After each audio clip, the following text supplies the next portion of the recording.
Ratio analysis हमारा chapter है।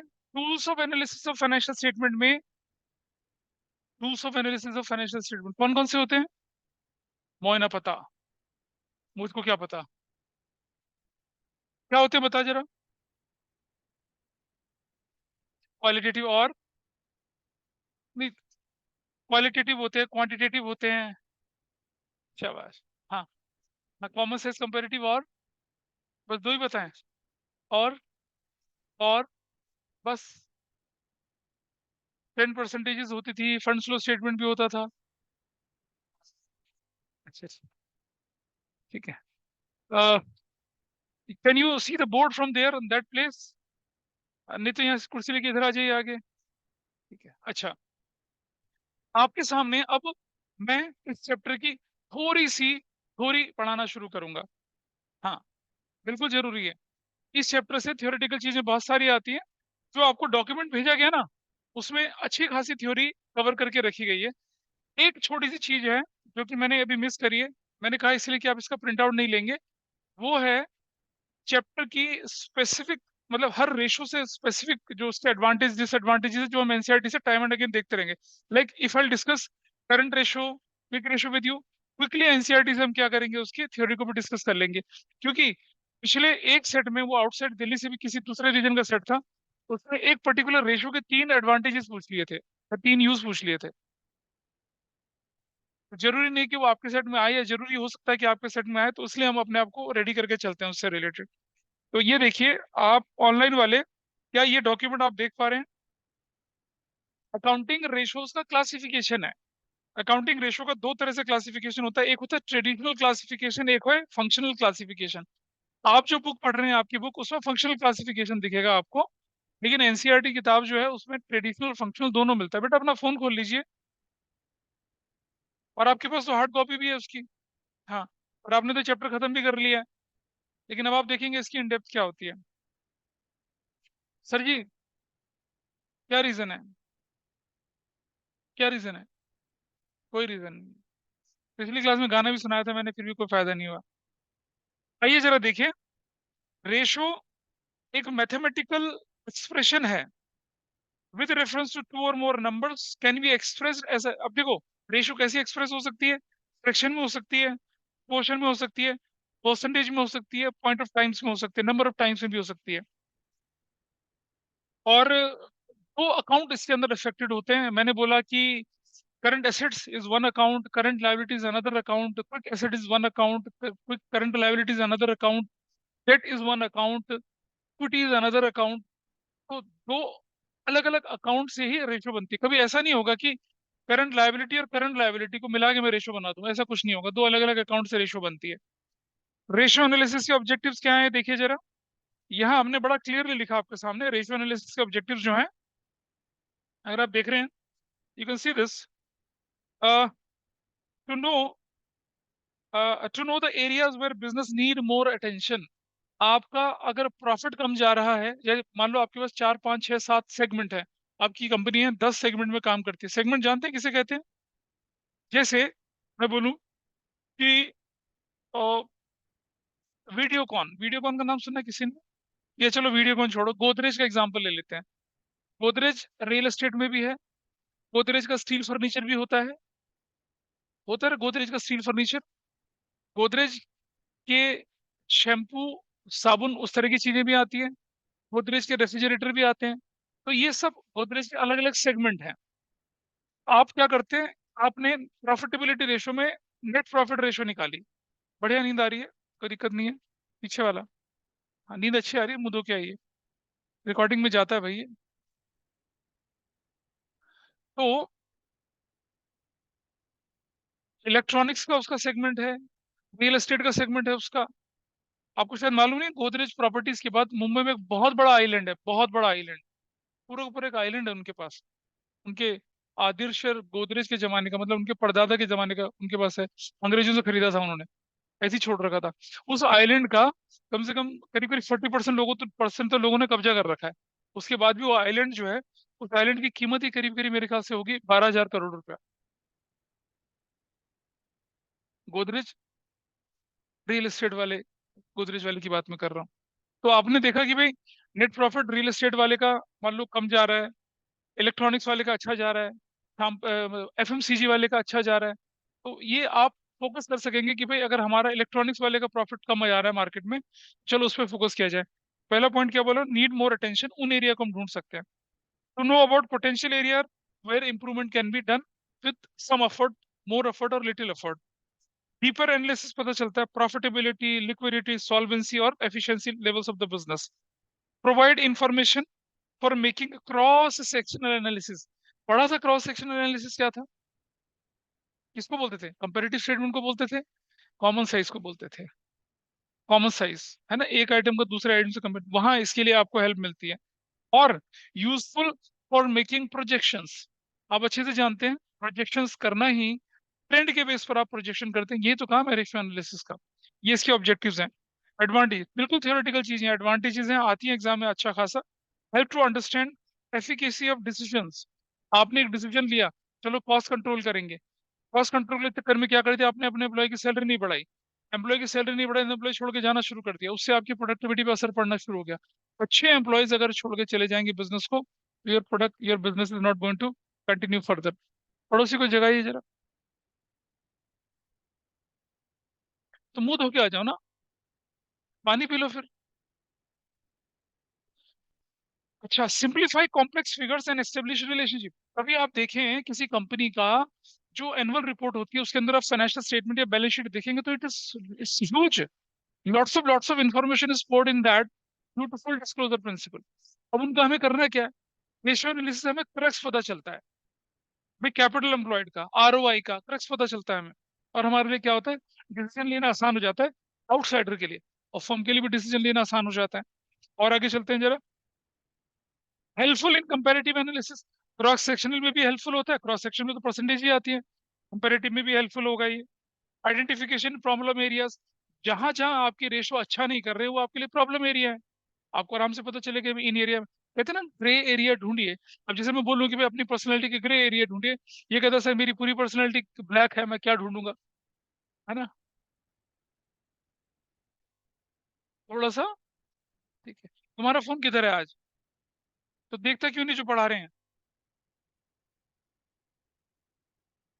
अपना फोन लेके खुद देखो, उसके फोन में ताका झाकी मत करो। अलग अलग स्क्रीनशॉट खोल रहा है उसके, फिर देख के हंस रहा है उस पर। आइडेंटिफिकेशन ऑफ प्रॉब्लम एरियाज, इसके लिए हेल्प करता है। और शॉर्ट एनालिसिस की बात करते हैं हम, ये होता है स्ट्रेंथ, वीकनेस, अपॉर्चुनिटीज और थ्रेट। ये सब आप रेशियो एनालिसिस से एनालाइज करते हैं। भाई आपकी स्ट्रेंथ क्या है, आपकी, आपको दिखेगा आपकी स्ट्रेंथ है, वो परसेंटेज में दिखेगा आपको, रिफ्लेक्ट होगा आपके मिरर। देखिए, आपके सिलेबस में 16-18 रेशियोज हैं, लेकिन अगर आप फाइनेंशियल वर्ल्ड के अंदर जाएंगे, you can find more than 100 ratios. Industry specific ratios होती हैं, बैंकिंग सेक्टर के अलग रेशियोज दिख जाएंगे आपको, रियल एस्टेट के अलग रेशियोज दिख जाएंगे आपको, एफएमसीजी के अलग दिखेंगे आपको, हर सेक्टर के आपको अलग अलग तरह के रेशियोज दिखेंगे। लेकिन हमारा सिलेबस जो है लिमिटेड है, बहुत मेजर। और जो मैं बोलूँ तो लीडिंग रेशियोज जो होते हैं सिर्फ उन्हीं के बारे में डिस्कशन है।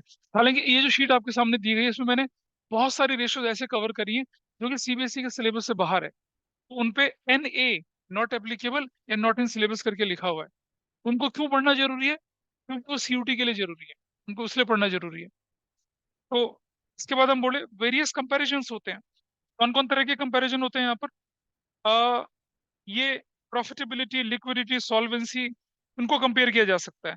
आप क्या कर सकते हैं, over a number of accounting period, इसे इंटरफर्म कंपैरिजन या टाइम सीरीज एनालिसिस बोलते हैं। विद अदर बिजनेस एंटरप्राइजेस, इसे क्रॉस सेक्शनल या इंटरफर्म कंपैरिजन बोलते हैं। With standard set in the industry, इसको क्या बोलते हैं, इंडस्ट्री एक्सपेक्टेशन बोल सकते हैं इसको आप।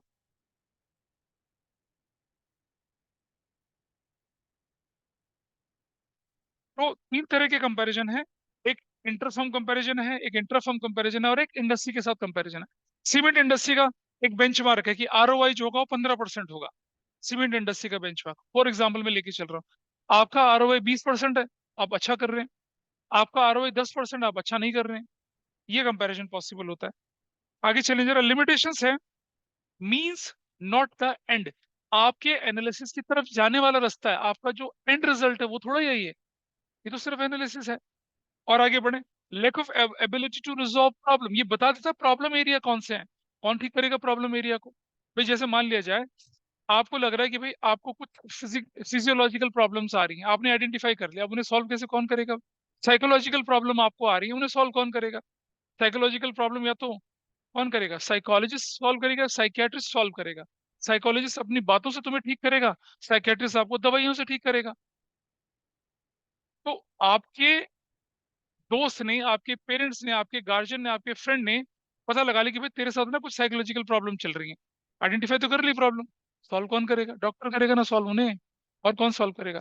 लेकिन कुछ दोस्त ऐसे होते हैं हमारे, जो माँ बाप से बढ़कर होते हैं, भाई बहनों से बढ़कर होते हैं, सबसे बढ़कर होते हैं। उनकी बात तो माननी ही माननी होती है। ठीक है, ओके गड्ढे में कूद जाओ वहीं कूदेंगे, होते हैं। ठीक है, I know so many examples in past year, जहाँ दोस्तों के इन्फ्लुएंस में आके बच्चों ने अपने आप को बहुत बुरी तरह से बर्बाद किया। होते हैं ऐसे एग्जाम्पल्स, अभी समझ में नहीं आता है। फिर क्या होता है, बर्बाद होने के बाद दोस्त अपना निकल जाते हैं हाथ हिलाते हुए, वो ऐसे ही पड़े रहते हैं, फिर 1 साल खराब, 2 साल खराब, and to greater extent suicidal tendency भी निकल आती है फिर, ऐसा भी होता है। सॉल्वेंसी, जरा हम चले यहाँ पर।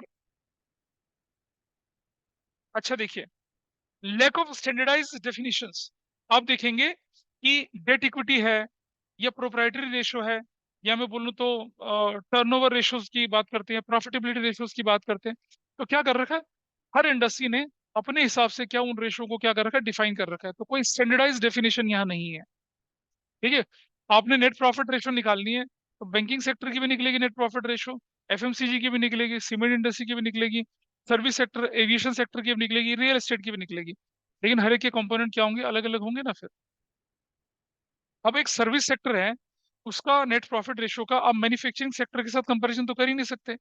मैन्युफैक्चर में तो कॉस्ट ऑफ गुड्स सोल्ड की बात आ जाती है, लेकिन सर्विस सेक्टर में तो क्या आता है, सिर्फ नेट प्रॉफिट की बात आती थी, तो वहां कहाँ कॉस्ट ऑफ गुड्स सोल्ड आ गई?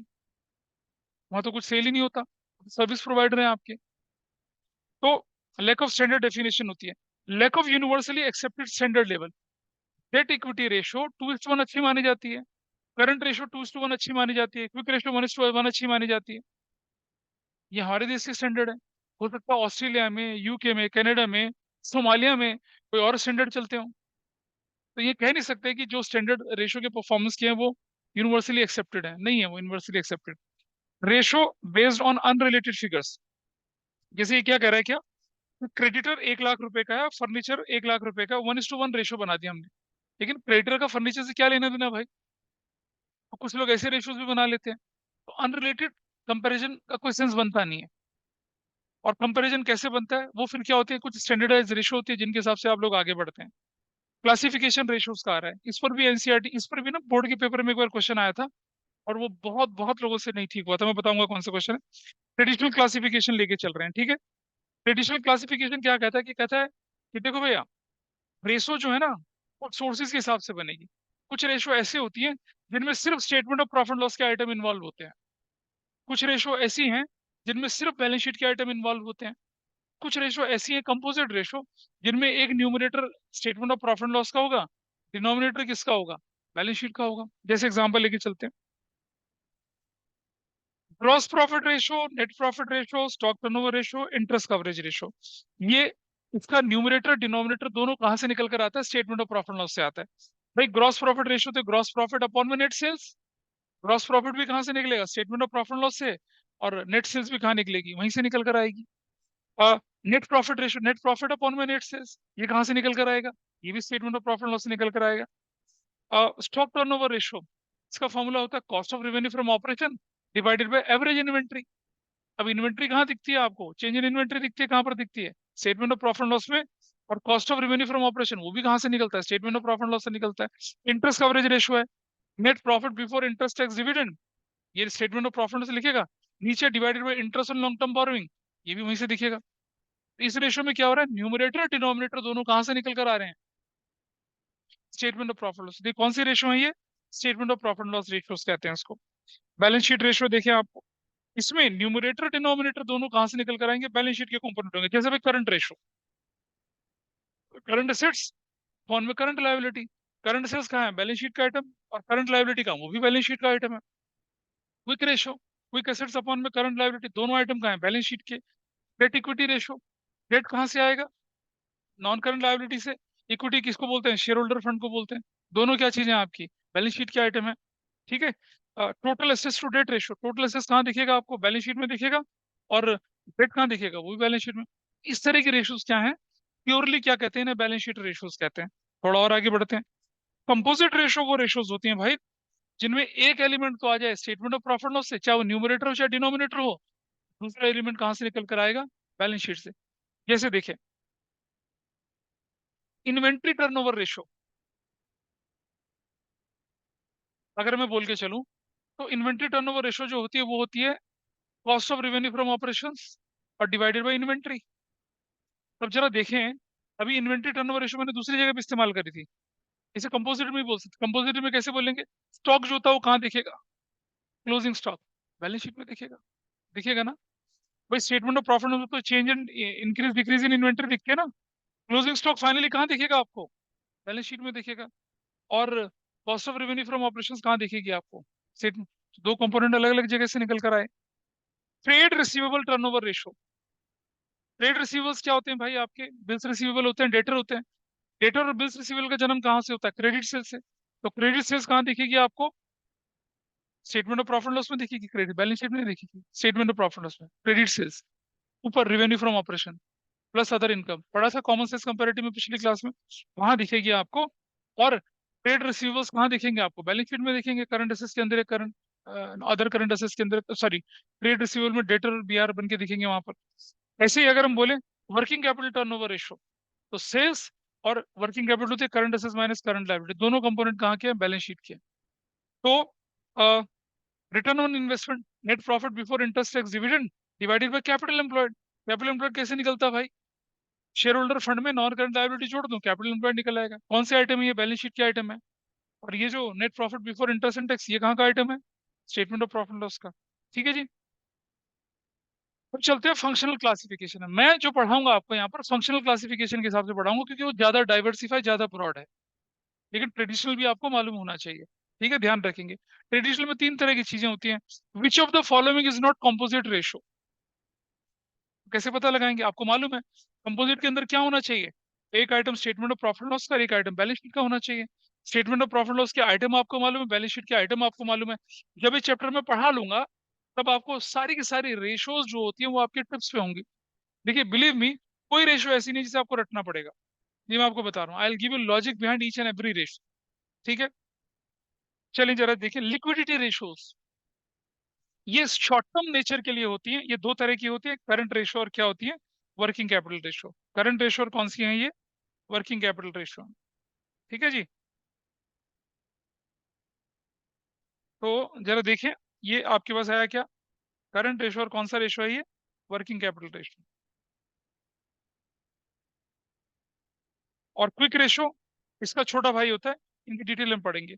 सॉल्वेंसी रेशोज कौन सी रेशोज होती हैं? ये क्या होती हैं? लॉन्ग टर्म इन नेचर होती हैं।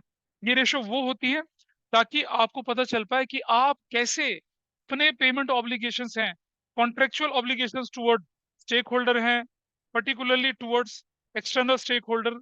देखिए, बाहर वालों को देने के लिए जो आपकी रिस्पॉन्सिबिलिटीज हैं, वो लोन हो सकता है, वो इंटरेस्ट की ईएमआई हो सकती है, वो इंटरेस्ट हो सकता है। ये सारी की सारी चीजें आपकी लॉन्ग टर्म में जो आपको पे करनी है, सॉल्वेंसी रेशियोज की कैटेगरी में चलती है।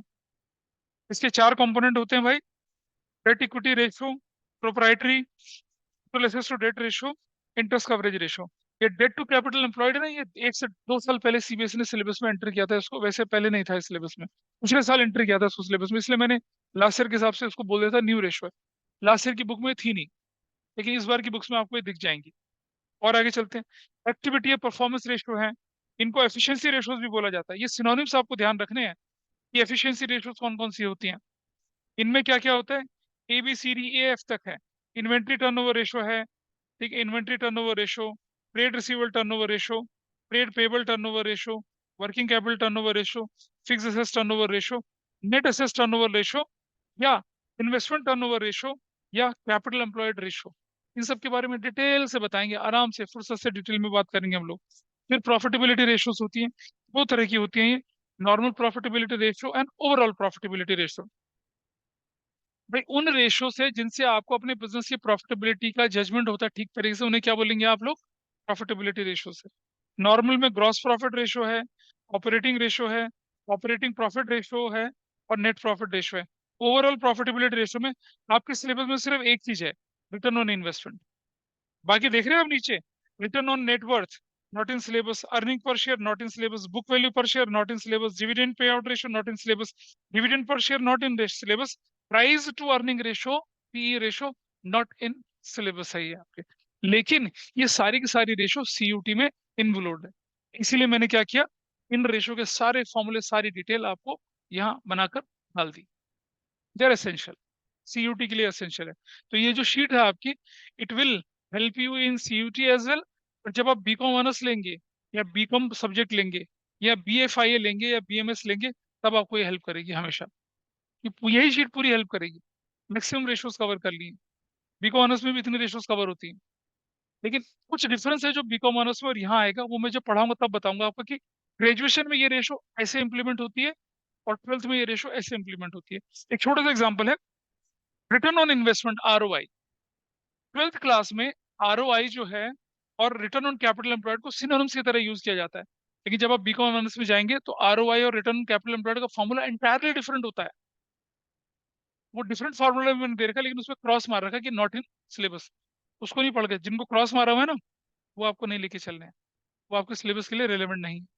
क्योंकि सीनियर क्लास में जाके कहीं आप ना बोले कि पता नहीं क्या पढ़ा के भेजा हमें ट्वेल्थ में, इसलिए I am making you aware.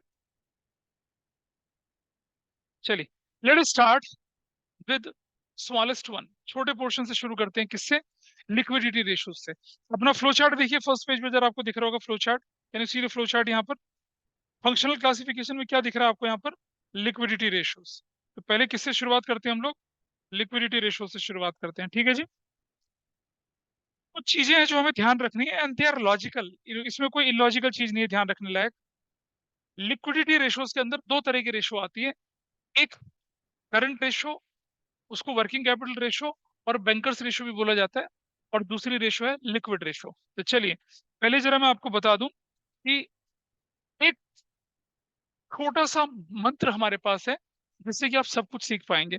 और मेरे ख्याल से आप सब जानते होंगे कि क्या होता है, एसेट्स इज इक्वल टू किसके बराबर होता है, कैपिटल प्लस लायबिलिटीज के बराबर होता है। Everybody is okay with this, बचपन में पढ़ा होगा। क्या बोलते हैं इससे, क्वाड्रेटिक इक्वेशन। क्या बोलते हैं, क्या बोलते हैं इसको, बता दे भाई।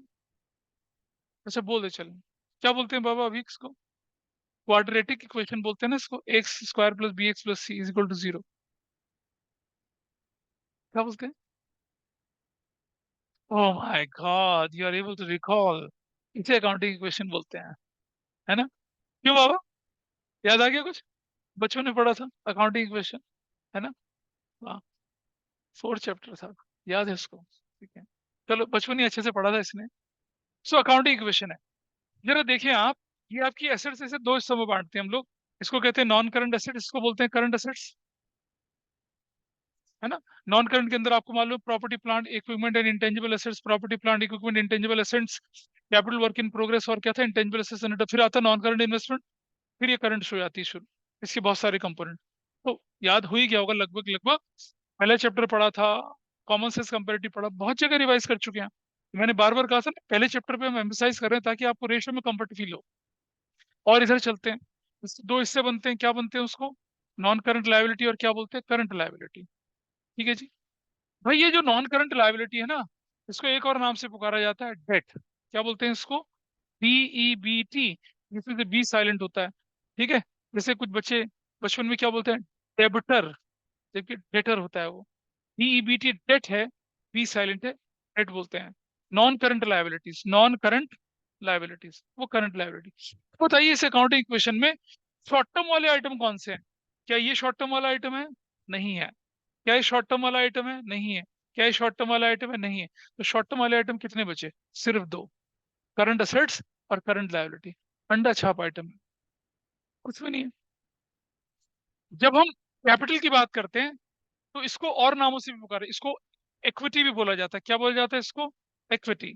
ये क्या है, ओनर्स इक्विटी है, इसे इक्विटी भी बोलते हैं, इसे ओनर्स इक्विटी भी बोलते हैं, ठीक है। इसे प्रोपराइटर्स प्रोपराइटर्स फंड भी बोलते हैं, इसे शेयर होल्डर्स फंड भी बोलते हैं। इसको अलग अलग नामों से पुकारा जाता है। ठीक है जी। समझना, पार्टनरशिप जब आपने पढ़ी थी, पार्टनरशिप, तो कैपिटल एम्प्लॉयड कैसे निकाली थी?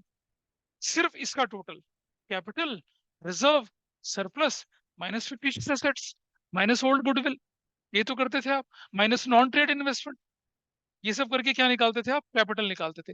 कंपनी के केस में अगर आप कैपिटल एम्प्लॉयड निकालेंगे तो क्या करेंगे? Share holder fund plus debt, इसको भी मिला के चलेंगे।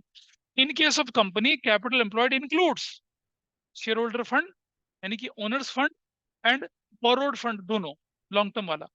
एक और चीज समझना, एक और फॉर्मूला होता है कि हमारे पास total assets is equal to total liabilities होता है।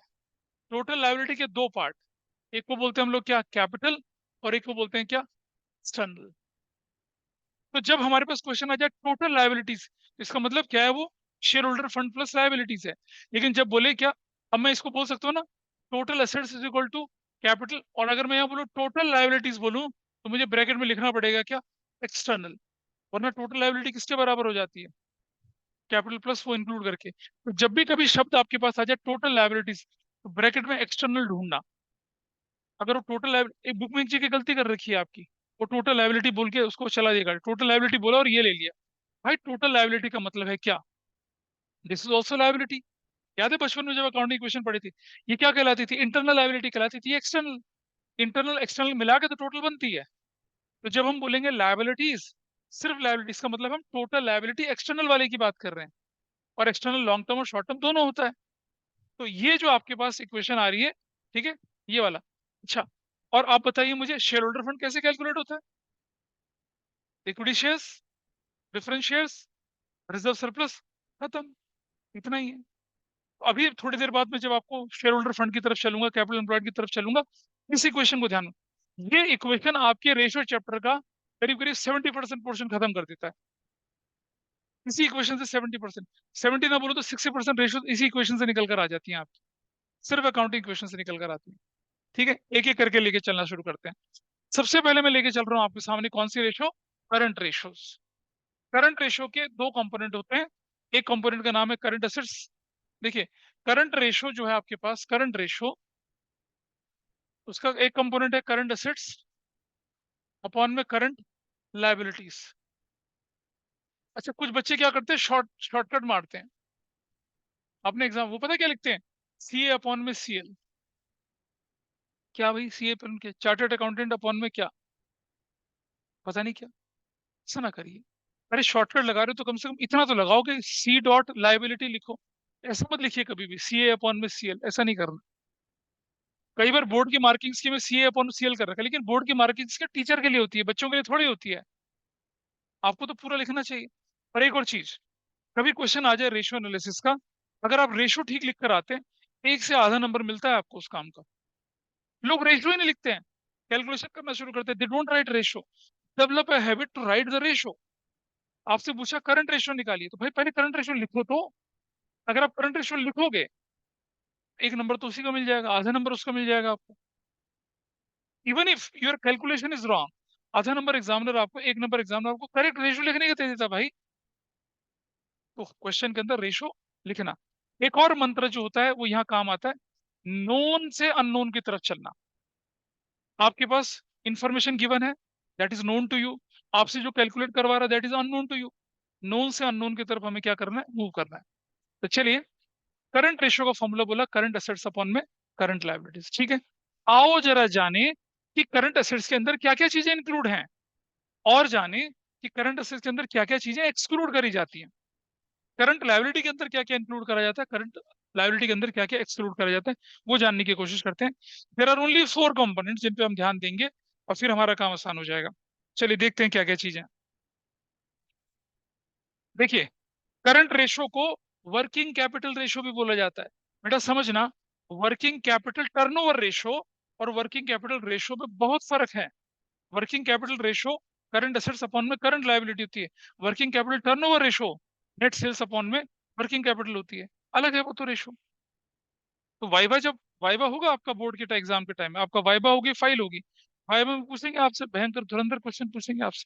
8 नंबर का वाइवा, 12 नंबर की फाइल है। बढ़िया वाइवा होने वाला है इस बार। पहले तो रिटन टेस्ट होता था ना, अब नहीं।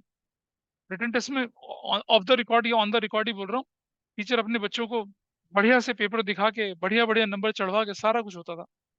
हटा दिया बोर्ड ने, forget about written test, only viva, only file. आपकी फाइल पसंद आई तो बढ़िया है, ठीक है, 12 नंबर है फाइल के, सोचो। कुछ लोग आउटसोर्सिंग करके बनवा लेते हैं, 250 रुपये, 400 रुपये, 1500 रुपये, 2000 रुपये में। वो हम एज ए टीचर भी पहचान जाते हैं, एग्जामिनर तो पहचान ही जाएगा, वो भी तो हम जैसा ही है। ठीक है। और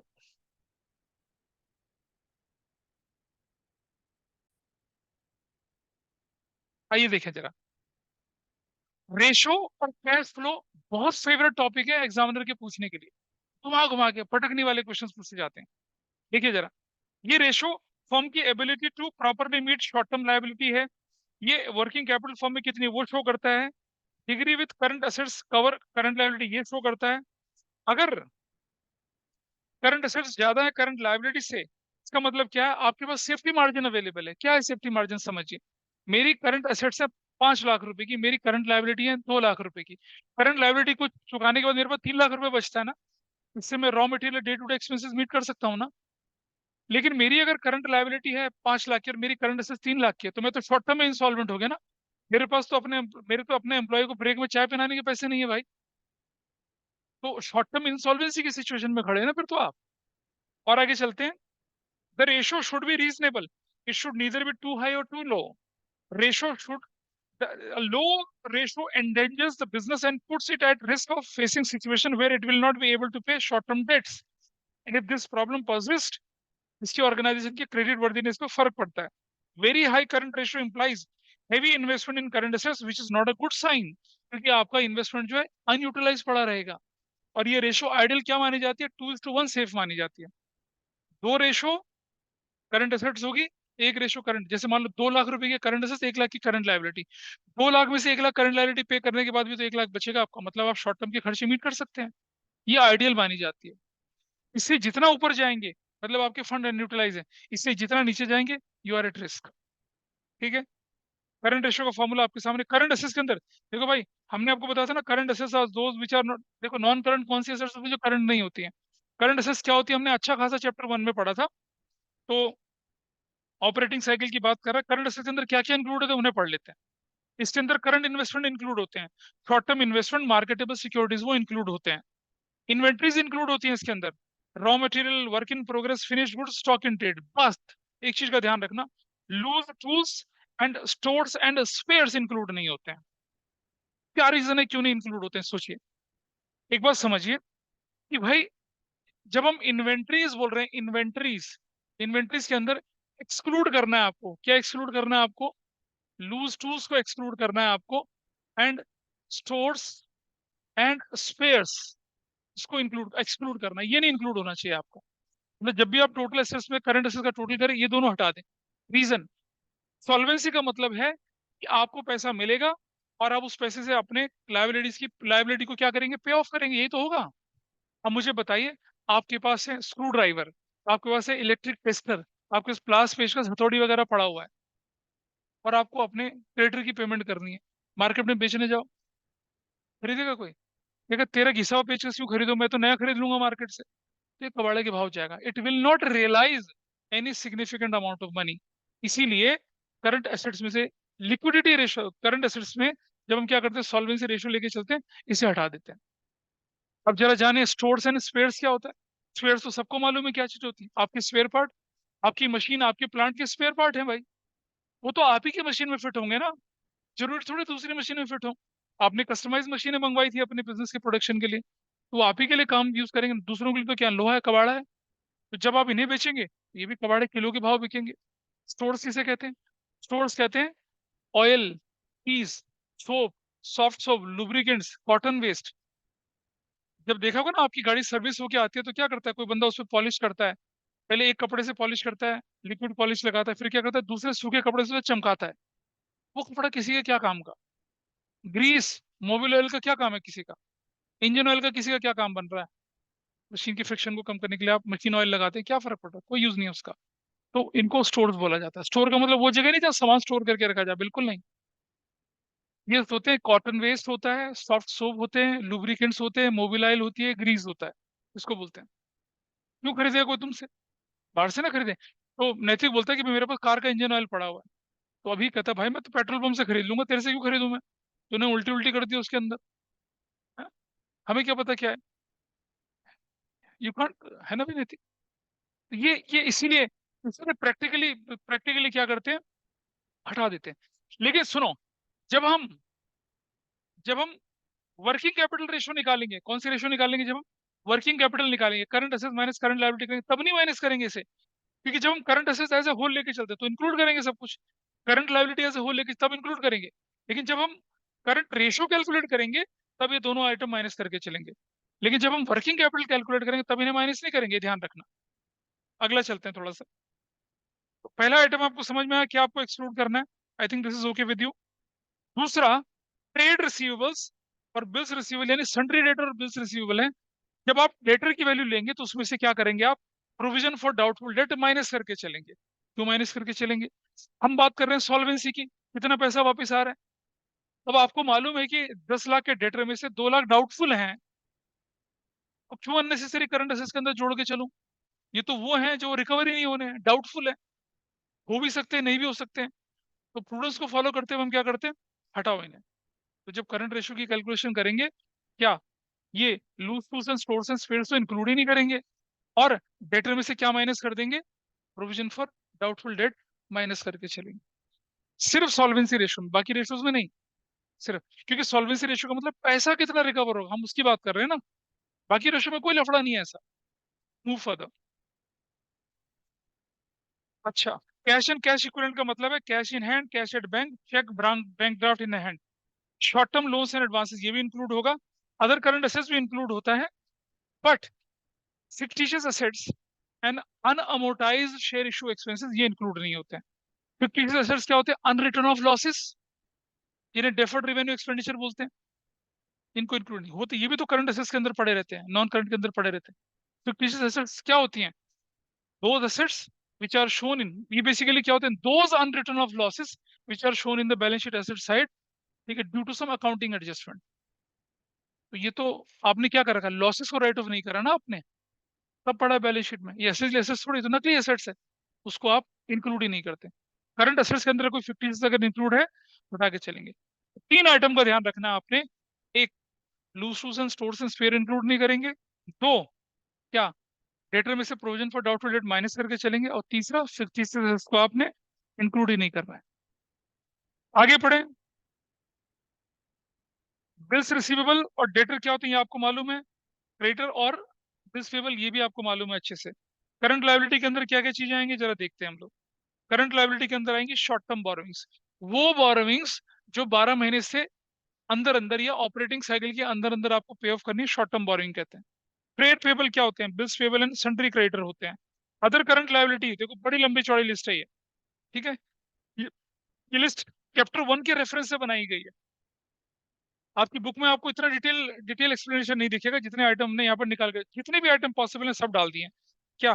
current maturity of long term debt, interest accrued but not due on borrowing, interest accrued and due on borrowing, income received in advance, unpaid dividend, application money receive for allotment of securities and refund, unpaid mature deposits हो गया, unpaid mature debenture interest, policy in advance, other payables, ठीक है। Outstanding expenses, provident fund payable, employ state insurance payable, output CGST, output SGST, output IGST. ये भी, अगर input कम और output ज्यादा है तो भाई लायबिलिटी की तरह शो होगा ना ये। Everything is included in current liability, इसका ध्यान रखेंगे। शॉर्ट टर्म प्रोविजंस ये भी करंट लायबिलिटी के अंदर इंक्लूड होंगे। Provision for tax, provision for doubtful, provision for bad debt, ये सब इंक्लूड होंगे करंट लायबिलिटी का पार्ट बना। सॉरी, हाँ ये सब इंक्लूड होंगे, ठीक है जी। इसे जरा ध्यान रखना, एक नोट है, एक नीचे एक नोट लिखा हुआ है। ये नोट ना आपके सिलेबस के हिसाब से नहीं, लेकिन फिर भी it is better for your understanding. जब हम बोले ना क्रॉस वर्किंग कैपिटल, इसका मतलब हम सिर्फ करंट असेट्स की बात कर रहे हैं। और जब हम बोले नेट वर्किंग कैपिटल, तो हम किसकी बात कर रहे हैं? Current assets minus current liability की बात कर रहे हैं। बट 12th के सिलेबस में जब वो वर्किंग कैपिटल बोले ना, तो current assets minus current liability ही लेके चलना, ग्रॉस नेट का कंसेप्ट मत लेके चलना। ये सीनियर क्लासेस में काम आता है, अभी काम नहीं आएगा, ठीक है जी। चलो, अब हमने क्या सीखा आपके सामने? करंट असेट्स की बात कर ली। करंट असेट्स के अंदर तीन कंपोनेंट हमें ध्यान देने वाले होते हैं। एक loose tools and stores and spare include नहीं करेंगे, डेटर में से प्रोविजन माइनस करके चलेंगे, और फिक्टिशियस एसेट्स को इंक्लूड नहीं लेके चलेंगे। करंट लायबिलिटी में कोई परेशानी नहीं है, things are moving in a lighter note. चलो थोड़ा आगे चलते हैं, अगली रेशो को भी साथ लेके चलेंगे, then I will take questions with this. तब हम एक एक करके क्वेश्चन लेना शुरू करेंगे, और कुछ और इंपॉर्टेंट चीजें पहले उसका डिस्कशन करो, then I will proceed further. जरा समझना, लिक्विड एसेट्स किसे कहते हैं, जरा समझते हैं। लिक्विड एसेट्स किसे कहते हैं? नैतिक के पापा के पास ना फिजिकल शेप में शेयर्स थे बहुत सारे। आपको अभी सेबी की गाइडलाइन आई थी, सेबी की गाइडलाइन है, जो share physical shape physical condition में थे उनको डीमेट में आपको कन्वर्ट करना है। डीमेट जानते हैं ना? डीमेट का मतलब इलेक्ट्रॉनिक फॉर्म में, डिमेटेरियलाइज अकाउंट होता है, उसकी इलेक्ट्रॉनिक फॉर्म में आपको कन्वर्ट करते हैं शेयर्स को। ठीक है जी। तो नैतिक के पापा ने बोला था, बेटा कल सुबह मैंने इनको ना लिक्विड में कन्वर्ट करके आऊंगा, लिक्विड एसेट्स में कन्वर्ट करके आऊंगा। ये नैतिक के बचपन की बात है। नैतिक बचपन से ही अपना बिल्कुल जिज्ञासु मन का, एंथुजियास्टिक इंक्विजिटिव बालक रहा है। इसने क्या करा, लिक्विड कैसे मतलब ताजा ताजा पड़ा था, एल फॉर लिक्विड, लिक्विड मतलब पानी। एक बाथरूम में गया, बाल्टी खोली इसने, ठीक है, और सारे के सारे शेर उसने बाल्टी में डुबाए और लकड़ी से हिलाने लग गया। हिलाता रहा हिलाता रहा हिलाता रहा, भाई बांस की डंडी से हिलाता रहा, और सारे क्या हो गए, बोले कागज ही तो है यार, घुल जाएगा, घुल गए सारे। और हिलाने के बाद सो गया, कह रहा बाकी मैं सुबह सुबह हिलाऊंगा लकड़ी को। सुबह उठा, सबसे पहले लकड़ी से हिलाया, बचे कुचे जो शेर थे सब उसने घोल के लिक्विड बना। पापा ने बोला, बेटा वो हमारा फाइल था जिसमें हमारे शेर थे, जिसे हमने डिमेटेरियल्स फॉर्म में पापा वो जिनको आपने लिक्विड करना था। हाँ मतलब पापा मैंने कर दी। फिर उसी डंडी से इसकी ना भयंकर मरम्मत हुई। लेकिन ये वो व्यक्ति है जो उसके बाद भी नहीं सुधरा। तो लिक्विड का मतलब ये होता है, वो नहीं जो नैतिक ने करा। लिक्विड का मतलब है कि those current assets which are readily convertible into known amount of cash, known readily convertible known without an insignificant change in their value। मतलब मैं कैश इक्विवेलेंट की डेफिनेशन आपके सामने पढ़ के चल रहा हूँ, लेकिन ये उसी से रिलेटेड है। मतलब वो सारी की सारी करंट असेट्स जिनको आप कैश में कन्वर्ट कर सकते हैं तुरंत से, जाइए मार्केट में कन्वर्ट कर लीजिए, उनको हम क्या बोलेंगे, लिक्विड एसेट्स बोलेंगे। तो जरा जाने कि लिक्विड एसेट्स की कैलकुलेशन में क्या क्या चीजें हमें और एक्सक्लूड करनी पड़ेगी। भाई देखो, सारी की सारी करंट एसेट्स तो लिक्विड एसेट्स नहीं हो सकती है ना, हमें क्या क्या चीजें हटानी पड़ेंगी जिससे कि हम परफेक्ट लिक्विड एसेट्स की तरफ पहुंचे। आइए जरा देखते हैं। एक फॉर्मूला आपके पास और बनता है, क्विक रेशो या लिक्विड रेशो या एसिड टेस्ट रेशो। ठीक है जी, ये शॉर्ट टर्म सॉल्वेंसी है। और यहाँ देखिए क्या क्या लिखा है, this ratio great importance for banks and financial institution, manufacturing organisation के लिए नहीं है। अच्छा जी, ये रेशो डिक्लाइन अगर होती है तो शो करता है, ओवर ट्रेडिंग शो करता है जो हार्मफुल है ऑर्गेनाइजेशन के लिए। ये आइडियली 1:1 मानी जाती है। इतना कैश तो आपके पास होना चाहिए जिससे कि आप अपनी करंट लायबिलिटी को पे कर दें। ठीक है जी। अच्छा, क्विक एसेट्स को कैलकुलेट करते समय हम क्या करते हैं, जरा ध्यान से देखेंगे हम लोग। प्रीपेड एक्सपेंसेस क्या क्या चीजें हैं, प्रीपेड एक्सपेंसेस, एडवांस टैक्स वगैरह जो होते हैं हमारे, इनको हम क्या कर देते हैं, एक्सक्लूड करके चलते हैं। तो जब भी हम क्विक एसेट्स कैलकुलेट करेंगे तो करंट एसेट्स से दो चीजें माइनस कर देंगे। क्या माइनस कर देंगे? प्रीपेड एक्सपेंसेस, एडवांस टैक्सेस, इनको माइनस करके चलेंगे। ठीक है, मैं बताऊंगा क्यों माइनस करते हैं, पहले से पूरा पढ़ लेते हैं। अच्छा जी, ये करंट रेशो से ज्यादा अच्छी मानी जाती है क्योंकि इसमें नॉन लिक्विडेशन वाले ऐसे आइटम हमारे क्या हो जाते हैं, बाहर हो जाते हैं। ठीक है जी। It is calculated to serve as a supplementary check on liquidity position of the business, और इसे एसिड टेस्ट रेशो भी पुकारा जाता है।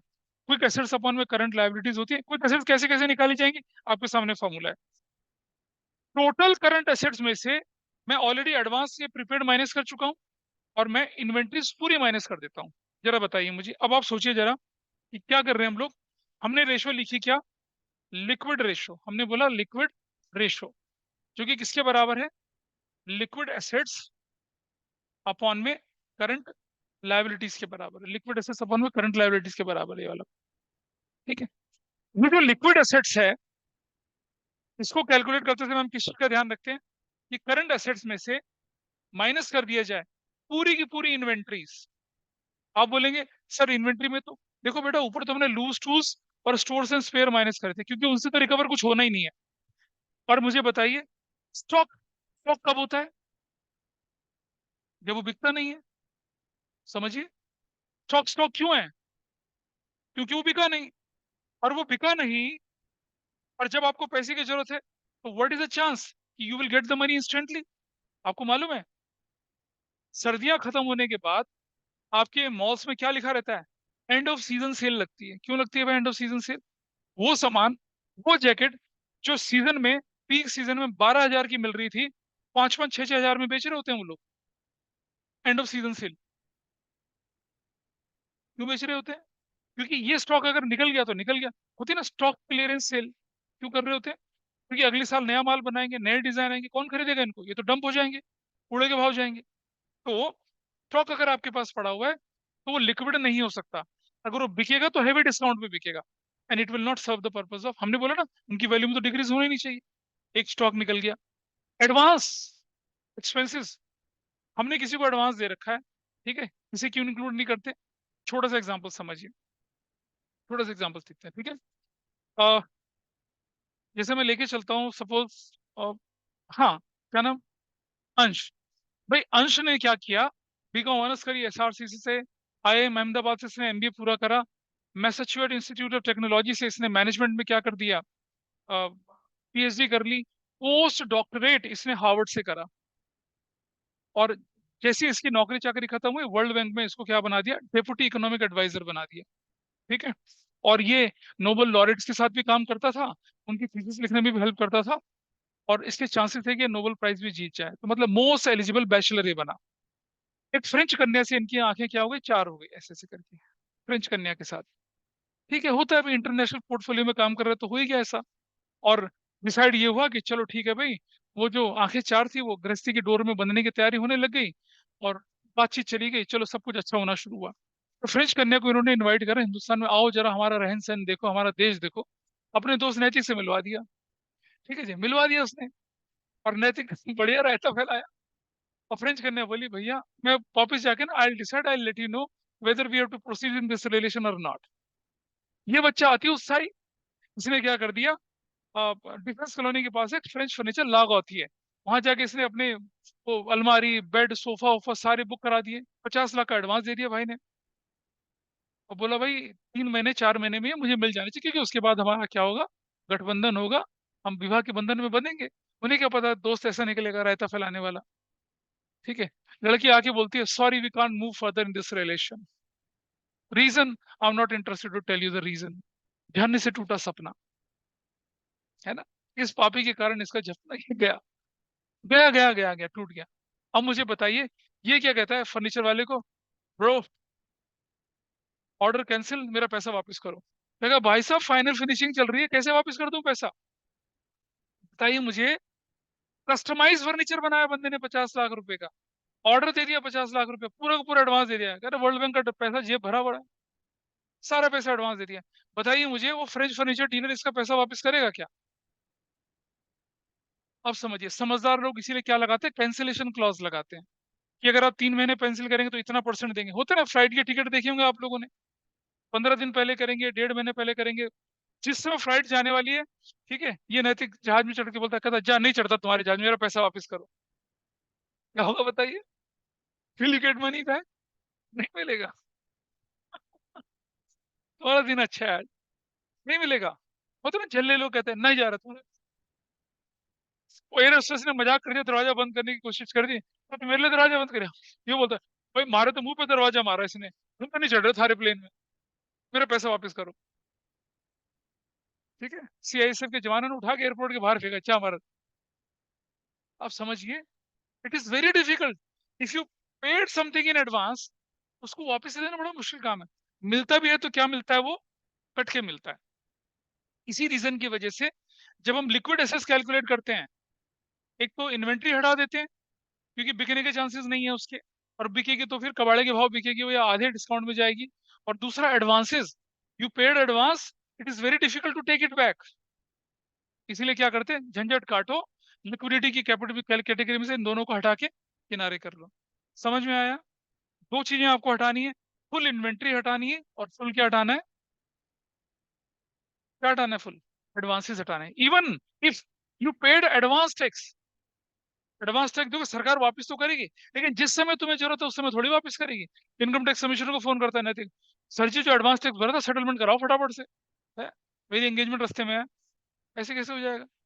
विल नॉट पे यू। प्रोसीजर फॉलो करके करेंगे ना आपको पैसा वापस। ठीक है, और रहता फैलेगा, ठहर अभी तो बहुत एग्जाम्पल आएंगे। तो जरा देख लीजिए। ना ना ना, सुशील बच्चा है वो तो। टोटल,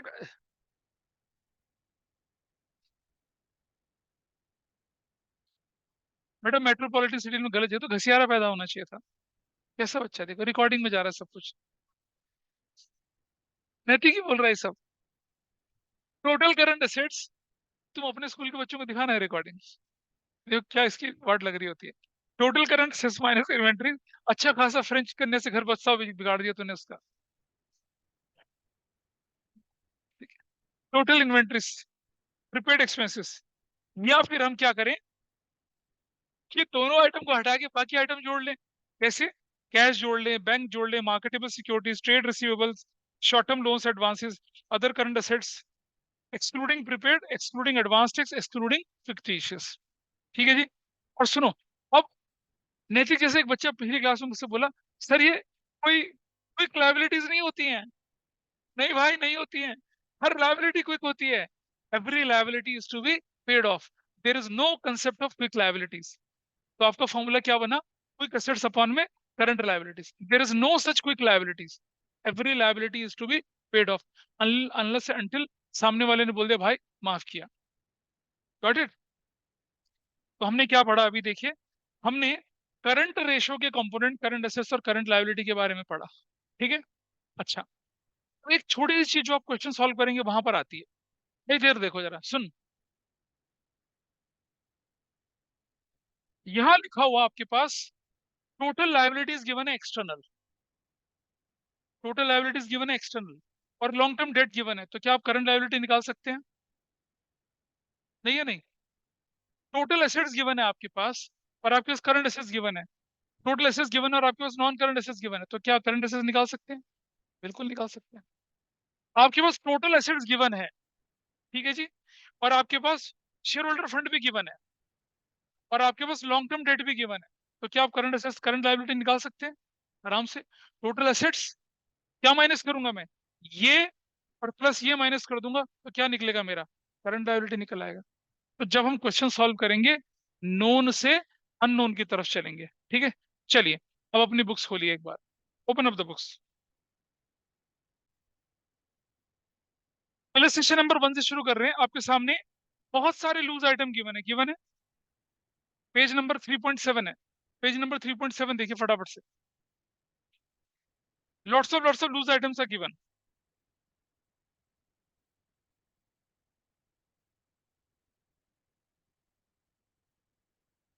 अब मुझे बताइए, हमें ना पहले करंट असेट्स के आइटम ढूंढने हैं, फिर करंट लायबिलिटी के ढूंढने हैं। ठीक है, जरा एक एक करके देखते हैं। ट्रेड रिसीवेबल भाई करंट असेट्स है या करंट लायबिलिटी? बिल्कुल ठीक है, current. Prepaid expenses, prepaid expenses liability होते हैं। शाबाश। क्या है प्रीपेड एक्सपेंसेस? करंट एसेट्स है। अब सुनिए, जब हम करंट एसेट्स की कैलकुलेशन करेंगे, प्रीपेड एक्सपेंस को इंक्लूड करेंगे, लेकिन जब हम लिक्विड एसेट्स की कैलकुलेशन करेंगे तो प्रीपेड एक्सपेंस को इंक्लूड नहीं करेंगे। क्लियर है? अच्छा, आगे बढ़ते हैं। अक्रूड इनकम करंट एसेट्स है। Cash and cash equivalent current assets है। Short term investment current assets है। मशीनरी करंट एसेट्स नहीं है, हटा दीजिए। Bills payable current liability, sundry creditor current liability, debenture non current, हटा दीजिए। इन्वेंट्रीज करंट एसेट्स के अंदर इंक्लूड होगा, लेकिन इन्वेंट्रीज क्विक एसेट्स के अंदर इंक्लूड नहीं होगा। ये क्लियर है? आगे बढ़ते हैं। एक्सपेंसेस पेबल क्या है? Current liability. Other current liability तो वैसी करंट लायबिलिटी है, non current assets. Property plant equipment वाली कैटेगरी का ही। तो करंट एसेट्स का टोटल किया, करंट लायबिलिटी का टोटल किया, फॉर्मूले के अंदर प्लेस कर दिया। 620 डिवाइडेड बाई 10 लाख, क्या रेशियो निकल आई? 2:1 निकल आई। खत्म मामला, हो गया। That is your question. ठीक है जी। चलिए जरा इलस्ट्रेशन नंबर 2 अपने आप करिए। इलस्ट्रेशन 2 अपने आप करिए। सुनो, तुम ना एक्सरसाइज के क्वेश्चन करने शुरू करो, क्योंकि तुम तो इलस्ट्रेशन कर चुके हो। एक्सरसाइज के, तुम एक्सरसाइज के करो। आप इलस्ट्रेशन कर चुके हो ना सारी। एक्सरसाइज करिए। ये थी या नहीं की थी? एक्सरसाइज कर चुके हो?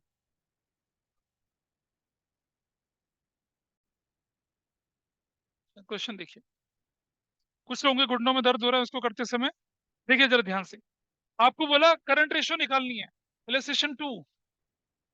सब जानते हैं current ratio is equal to what, current assets upon में करंट लायबिलिटी। ये तो फॉर्मूला रखना ही रखना है आपने। आपको क्या वो दे रखा है, आपको दे रखा है टोटल एसेट्स। अरे यार ये क्यों मिटा दिया,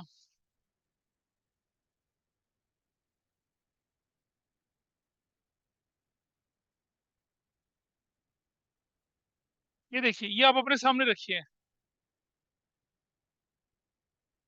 टोटल एसेट्स, ये टोटल एसेट्स ये गिवन है आपके पास, टोटल एसेट्स गिवन। ठीक है जी, हमने क्या लिखा, टोटल एसेट्स गिवन है। और आप जानते हैं कि टोटल एसेट्स जो होता है वो किसके बराबर होता है, non current assets plus current assets के बराबर होता है।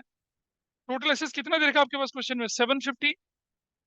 भाई नॉन करंट एसेट्स के क्या क्या कंपोनेंट दे रखे हैं आपके पास, प्रॉपर्टी प्लांट इक्विपमेंट कितने का दे रखा है, 4 लाख का, प्लस और नॉन करंट इन्वेस्टमेंट कितने का दे रखा है आपके पास, 2,50,000 का, प्लस करंट एसेट्स। क्या मैं ऐसा रख सकता हूँ बताइए, फिजिबल है या नहीं है। टोटल एसेट्स किसके बराबर है, non current assets plus current assets के बराबर है। ठीक है, तो ये दोनों मिला के अब मेरा करंट एसेट्स कितना बना, 750 माइनस कितना, 6,50,000, आई गॉट 1 लाख। इसे यूज करा हमने, अकाउंटिंग इक्वेशन को यूज करा, देख रहे हैं आप। पीयूष बता, ठीक है, फॉर्मूला है ना भाई, total assets is equal to किसके बराबर, टोटल एसेट्स किसके बराबर है, वो दे रखी है आपके पास। ये कंपोनेंट आपको दे रखे हैं, टेंजिबल एसेट्स दे रखी है और नॉन करंट और एसेट्स दे रखा है, वो सब दे रखा है आपके पास। आगे चलते हैं। अब मुझे बताइए, सुनो बेटा ध्यान से, टोटल एसेट्स जो होती है वो किसके बराबर होती है, टोटल लायबिलिटीज के बराबर होती है, एवरीबॉडी इज अवेयर दिस। और टोटल लायबिलिटी किसके बराबर होती है, शेयर होल्डर्स फंड प्लस क्या, टोटल लायबिलिटी कौन सी वाली, एक्सटर्नल वाली, यही तो होती है। अब मुझे बताइए, टोटल एसेट्स फिर से कितने का मेरे पास, 750 का, शेयर होल्डर फंड कितने का मेरे पास, 5 लाख का, प्लस मेरे पास टोटल लायबिलिटी में क्या बोलूंगा मैं, non current liability plus current liability, ऐसे तो लिखूंगा। अब जरा देखिए, 750 और ये 5 lakh, plus non current liability कितने की है हमारे पास, नॉन करंट लायबिलिटी है 2 लाख रुपए की, और प्लस करंट लायबिलिटी। तो what is your current liability, 5 और 2 7, 750 minus 7 lakh, your answer is 50,000। अब आप देखिए, वो 1 लाख है, वो 50,000 है, what is your answer here, 1 lakh upon में 50,000, your answer is 2:2, that's your answer, खत्म हो गया। नोन से अननोन की तरफ हम लोग क्या कर रहे हैं, मूव कर रखे हैं। तन्वी ने कर रखा है सारा कुछ, ठीक है। आइए जरा देखें,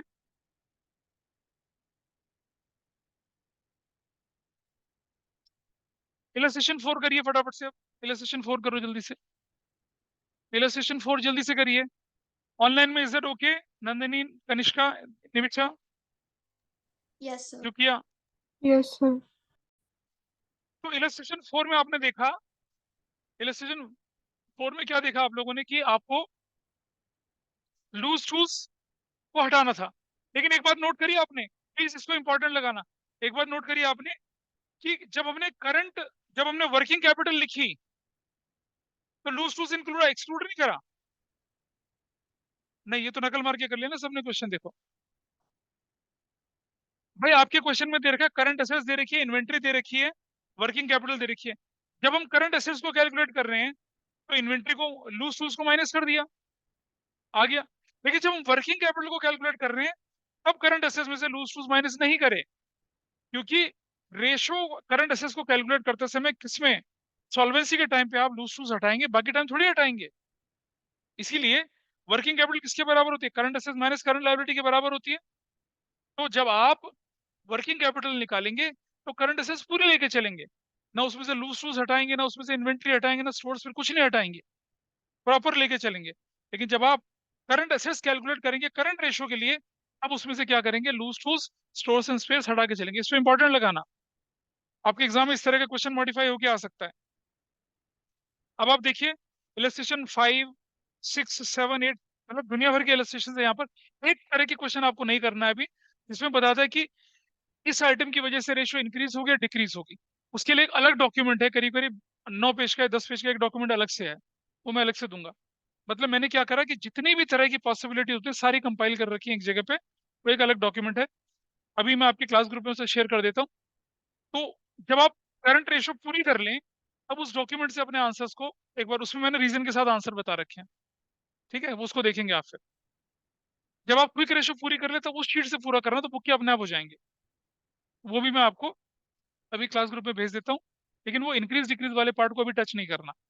पहले करंट असेस के सारे इलस्ट्रेशन करना, क्विक असेस के सारे इलस्ट्रेशन करना, और इंक्रीज डिक्रीज वाले को बाद में करना, उसको भी आप टच नहीं करेंगे। तो आज सिर्फ इतना ही रखते हैं, सिर्फ रेशो पढ़नी है और इसके इलस्ट्रेशन करने, इलस्ट्रेशन करना है जरूर से, और तब हम आगे बढ़ पाएंगे। अगली क्लास में मैं लेके चलूंगा थोड़े और इलस्ट्रेशंस और सॉल्वेंसी रेशोज में लॉन्ग टर्म सॉल्वेंसीज। ठीक है जी, बस तब तक के लिए फिर हम लोग बाय बाय करते हैं, मिलेंगे अगली क्लास में।